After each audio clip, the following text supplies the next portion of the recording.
em nosso canal, Professor Jonas Neto. Você que ainda não é inscrito no nosso canal, se inscreva, ative o sininho para receber todas as nossas notificações. A mesma coisa, todo mundo fala a mesma coisa, né? Se inscreva. Seria muito bom se você se inscrevesse no nosso canal, se você comentasse também o que você achou dessa ministração de hoje, tá bom? Deus em Cristo continue te abençoando. E vamos lá então para o vídeo de hoje. Hoje nós iremos falar sobre um assunto muito importante. Todo assunto bíblico é importante, né? E hoje vamos falar sobre o azeite da viúva. Está inserido lá no livro de Segundo Livro dos Reis. Então, na Bíblia Sagrada temos o seguinte: Antigo Testamento masculino, livro, primeiro livro, segundo livro. Novo Testamento, carta, feminino. Carta ou epístola, é a mesma coisa, tá bom? Então, carta ou epístola no Novo Testamento. No Antigo Testamento, falamos livros, tá bom? Primeiro livro dos Reis, segundo livro dos Reis, primeiro livro de Samuel. Então, Antigo Testamento, masculino, Novo Testamento, feminino, ok? Bom, já falei também anteriormente que os livros poéticos nós não falamos capítulo nem versículo, porque poesia tem números e verso. Então os cinco livros poéticos são Jó, Salmos, Provérbios, Eclesiastes e Cantares. Os três livros de Salomão, Provérbios, Eclesiastes e Cantares, nós temos as três fases da vida de Salomão. Quando jovem, ele escreveu Cantares. Quando estava em meia idade, escreveu Provérbio. E quando estava já velhinho, ele escreveu Eclesiastes, tá bom? Lembrando que na Bíblia evangélica tem Eclesiastes. Na Bíblia católica tem Eclesiastes e Eclesiástico, tá bom? A Bíblia católica tem mais 7 livros. Então, o total de livros na Bíblia católica é 73. Na Bíblia evangélica, nós temos 66 livros.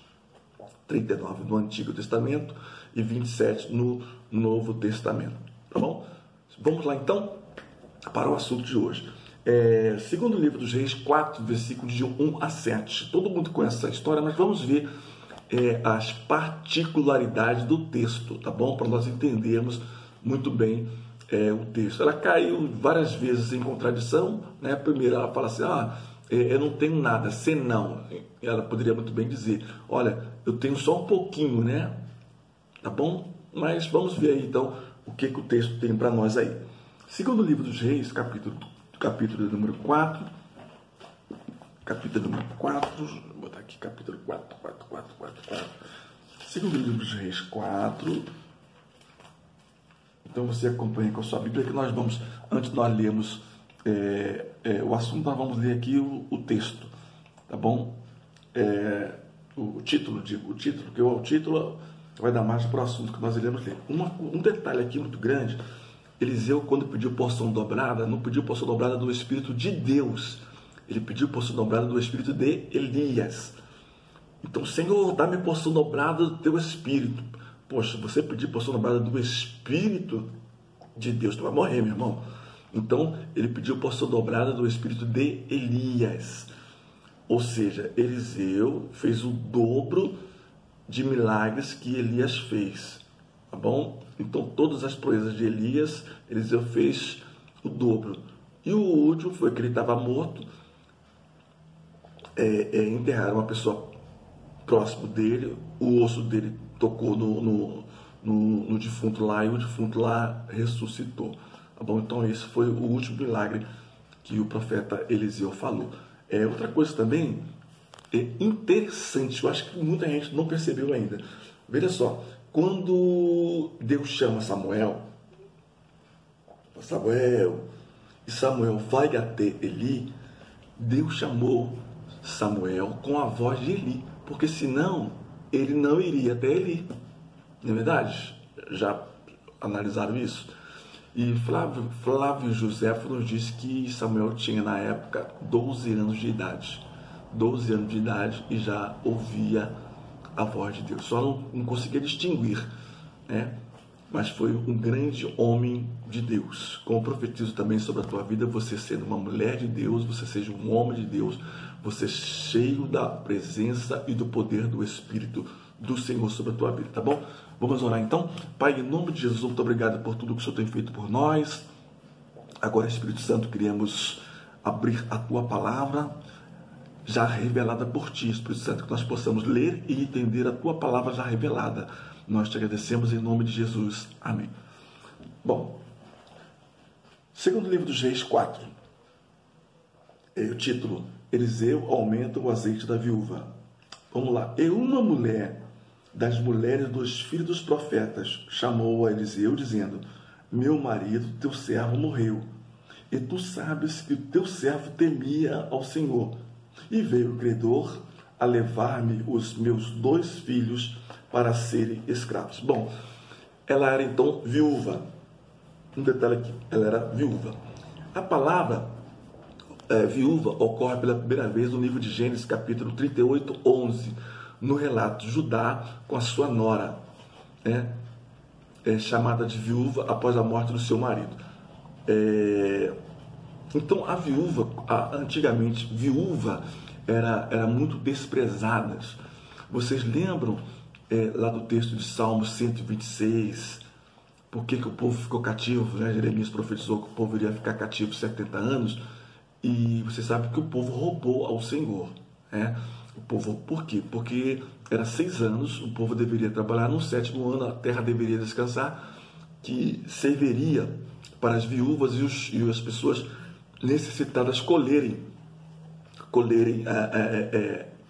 tinha que comer, Então a terra iria descansar, mas o alimento ali seria para as viúvas e os pobres e necessitados.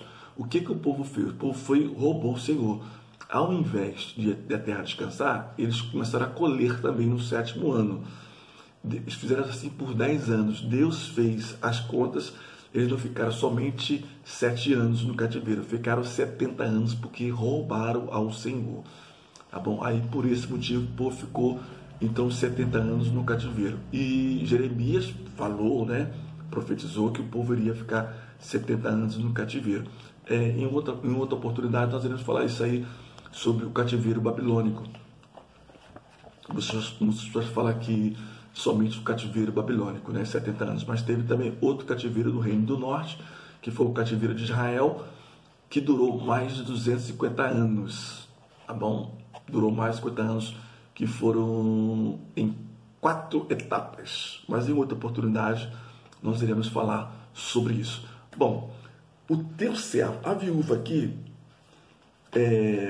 nos diz o seguinte, ela está reivindicando algo que a mulher dos filhos dos profetas, a mulher dos filhos dos profetas. Então, ela era casada com um profeta. Agora, quem seria esse profeta? Vamos ver aqui, no primeiro livro dos Reis, 18:4, nos diz o nome desse profeta. Olha só. Então aqui, viúva, e tu sabes que temia o Senhor. Apresenta uma teologia de recompensa material da qual o Antigo Testamento faz menção, tanto promissórias quanto duvidosas. Promissoras quanto duvidosas. Salmo número 37, 25, Salmo 73 e Jó 1:10. Então ela reivindica algo. Assim, meu marido, teu servo, um dos filhos dos profetas. Por quê? Vocês lembram lá, primeiro livro de Reis 18, vamos ver aqui, 4, primeiro livro dos Reis 18, verso 4. Olha o que diz aqui, o título: Elias apresenta-se diante de Acabe. 4.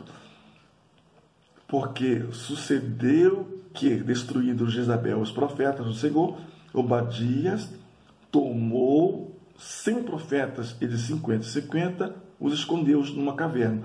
Eu sustentava com pão e água. Bom, então aqui o Targum, ele cita que o profeta foi Obadias, tá bom?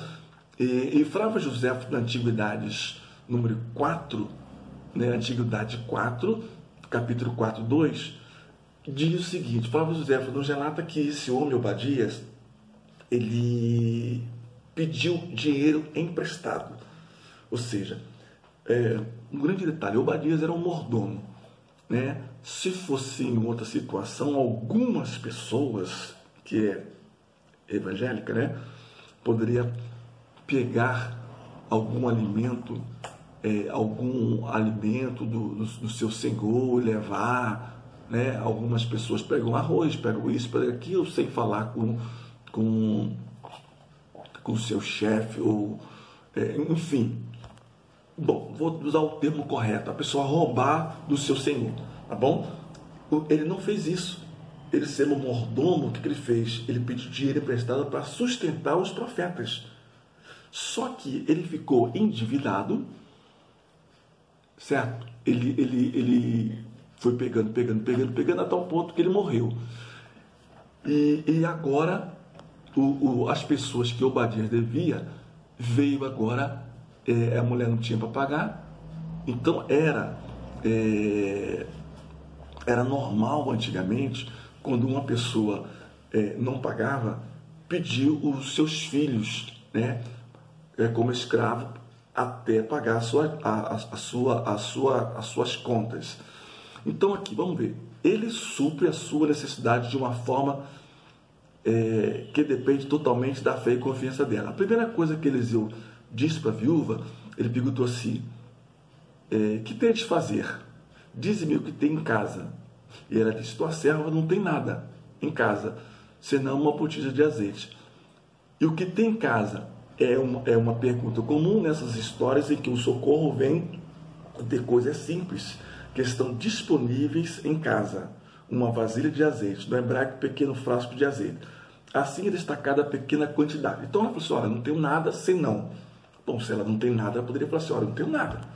Ela falou assim: ó, eu não tenho nada senão uma botija de azeite. Botija pequena de azeite é encontrada apenas na menção a um recipiente de uma viúva de Eliseu. Então a única passagem bíblica que nós vemos aqui é essa parte que fala aqui do azeite, tá bom? Bom, mas vamos aqui para o fundo bíblico aqui sobre escravidão. Vamos ver aqui então, no livro de Êxodo, capítulo de número 21, de 1 a 10, tem uma descrição melhor sobre isso. Mas aqui, ó, crianças ou adultos poderiam ser vendidas como escravos para pagar uma dívida. Mas um escravo hebreu não podia ser maltratado ou mantido como escravo por mais de 7 anos. Então, os credores foram lá, pegou aquilo ali, os filhos dela como escravo. Ia pegar como escravo, tá bom? O versículo 3. Disse-lhe ele: vai e pede emprestada vasilhas a todos os teus vizinhos, vasilhas vazias, não poucas. Aqui depende muito do milagre que vai ocorrer, depende também da fé de cada pessoa. Ou seja, mediante a fé dela você vai e pede emprestado, mas não pegue pouca não, pede muito. E muitas das vezes a nossa fé é tão limitada, né? Nossa fé é tão pequena, que muitas das vezes o homem de Deus ou a mulher de Deus, Deus vai te abençoar, você vai ser, não riqueza na terra, né? Porque o importante para nós não é sermos ricos na terra, sermos cheios da graça de Deus, para que morrendo nós possamos herdar a vida eterna. É a única coisa, Jesus não ofereceu riqueza na terra para ninguém. Ele falou assim: no mundo teremos aflições. Então, constantemente teremos aflições no mundo. Passando de uma parte para outra, teremos sempre aflições. Bom, vamos ver aqui então o azeite. Vai, vasilha emprestada, não poucas. O azeite era usado de muitas maneiras. Primeiramente, o comércio. Salomão deu a Hirão de Tiro azeite em pagamento pela ajuda da construção do templo. Referência, primeiro livro dos Reis, capítulo 5, versículo 11. Tem também outra referência em Esdras, capítulo 3, versículo 7. Ezequiel, capítulo 27, versículo de número 17. Os oficiais israelitas recebiam azeite juntamente com grãos e vinho como pagamento de impostos arrecadados sobre os cidadãos. Então, todo imposto que as pessoas faziam, eles recebiam também o azeite. Então, o azeite era usado de muitas maneiras. No comércio, alimento. As azeitonas e o azeite são até hoje uma parte principal da dieta nas terras mediterrâneas. Era considerado uma necessidade nos tempos do Antigo Testamento. Referência: primeiro livro dos Reis, 17, versículo 12. Segundo livro dos Reis, capítulo 4, versículo 2. O azeite é mencionado como flor de farinha e mel como símbolo de uma boa refeição. Referência, Ezequiel, capítulo 16, versículo 13 e 16. Era também usado como cosmético. O azeite era usado para ungir o corpo após o banho e para o cabelo. Era também utilizado para funerais. O corpo do falecido era lavado e ungido com azeite ou outros ungüentos. Aí eu quero abrir aqui um parênteses. Você lembra que quando Jesus morreu, as mulheres foram lá colocar perfume no corpo de Jesus? Eles fizeram aquele perfume, né? Só que não teve muito tempo para colocar o perfume. O que elas fizeram? Elas deixaram, então, por causa do sabá, né? Entrar o sabá e entrar a Páscoa, então não tiveram muito tempo. No domingo, as mulheres foram lá para terminar e viram que a pedra tinha sido removida. Tá bom? O azeite, eu falei anteriormente também sobre o azeite, né? Existia 4 tipos de azeite antigamente. 4 tipos de azeite. Quais eram os 4 tipos de azeite? São as 4 prensas, né? As 4 pedras que colocavam para o azeite. Ou seja, era colocada uma prensa em cima de um tonel, né? Um recipiente colocava as azeitonas ali. A primeira pedra amassava, então saía aquele azeite grosso, né? Um azeite grosso. Eu vou mostrar para vocês agora um vídeo da azeite da primeira prensa. Então, esse aqui é um azeite da primeira prensa. Ó, da primeira prensa que eu comprei lá, tá aqui lacrado, ó, tudo lacradinho. Então, esse azeite aqui é um azeite da primeira prensa que eu trouxe lá de Israel. Então, esse azeite da primeira prensa, ele era usado somente para ungir os reis, sacerdotes, tá bom? E também levitas. Então, a finalidade do azeite da primeira prensa era para ungir os reis, sacerdotes, tá bom? Logicamente, sacerdotes também levitas. Depois, então, colocava uma segunda pedra. Essa segunda pedra que colocava, amassava bem pouquinho as azeitonas, né? Então, o óleo saía outro tipo de óleo, que chamamos da segunda prensa. Esse óleo era usado para quê, pastor? Esse óleo era usado para comércio, ou seja, para comida. Então, da primeira prensa não podia comer porque é um óleo muito grosso, não era um óleo puro, tá bom? Então, esse óleo da segunda prensa era um óleo para comida. Depois colocava-se, então, mais uma pedra. Essa pedra vinha e esmagava mais um pouquinho a azeitona.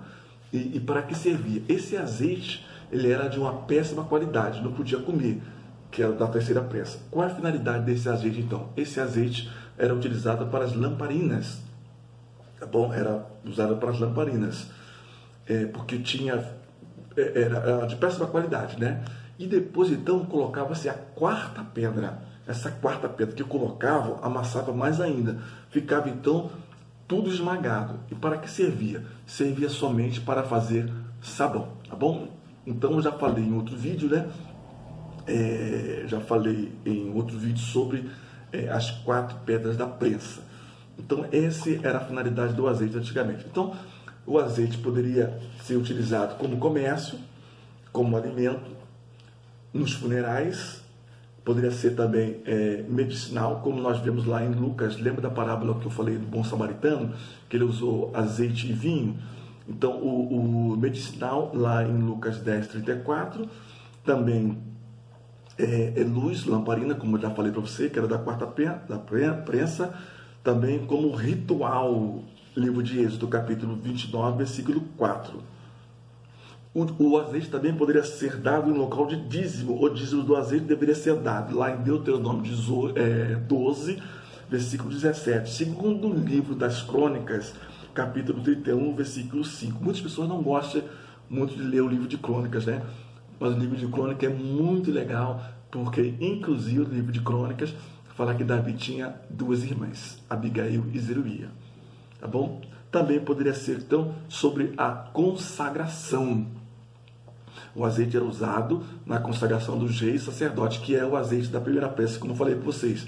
Referência, Êxodo capítulo 29, versículo de número 7. Primeiro livro de Samuel, capítulo 10. Vamos então para o versículo de número 4. Depois, Eliseu falando, né? Entra e fecha a porta sobre ti e sobre teus filhos. Deita o azeite em todas as vasilhas e põe a parte que estiver cheia. Então, era o seguinte: vai pegar um pouquinho de azeite, do que você tem em casa, vai pegar as vasilhas, você vai enchendo e vai dando para os seus filhos, vai enchendo, vai dando para os seus filhos. Deita o azeite em todas as vasilhas. A viúva encheu uma vasilha após a outra, até que todas as vasilhas emprestadas estivessem cheias. E foi enchendo, até que acabou as vasilhas. O versículo 5. Então ela se apartou dele, depois fechou a porta sobre si e sobre os teus filhos. Esses lhe chegaram as vasilhas e elas a enchia. E ela a enchia continuamente. 6. Cheias que foram as vasilhas, disse a seu filho: chega-me agora uma vasilha. Mas ele respondeu: não tem mais vasilha nenhuma. Então o azeite parou. Eu quero profetizar na tua vida que vai ter muito azeite sobre a tua vida, sobre a tua casa, sobre a tua família. Azeite é unção de Deus, tá bom? O milagre vai acontecer na tua vida, na sua família. Creia poderosamente que Deus vai fazer um milagre na tua casa, na tua família. Profetizo isso em nome de Jesus. 7 e último. Veio ela, pois, e fez saber ao homem de Deus. Disse ele: vai, vende o azeite, paga a tua dívida, e tu e teus filhos vivei do resto. Tá bom? Então, se ela teve que vender, é porque o azeite era de boa qualidade. Se era para comer, porque o azeite poderia comer, logicamente, da segunda prensa. Um milagre que Deus fez. Esse mesmo milagre Deus pode fazer na tua vida. Tá bom? Lembra, Deus tem propósitos, Deus tem milagres na tua vida e na vida da tua família. Amém? Vamos orar agradecendo a Deus por essa palavra. Senhor, em nome de Jesus, obrigado por essa palavra, que possamos ter o azeite, Pai, em nossa vida, a unção do Teu Espírito. Continua nos abençoando, nos fortalecendo. Abençoa todos que vão ouvir e vão ver essa ministração, Senhor. Continua abençoando, fortalecendo para a glória do Teu nome. É o que eu te peço em nome de Jesus. Amém. Você que não é inscrito no nosso canal, se inscreva, ative o sininho, compartilhe, comente, faça um comentário, tá bom? Será muito bom.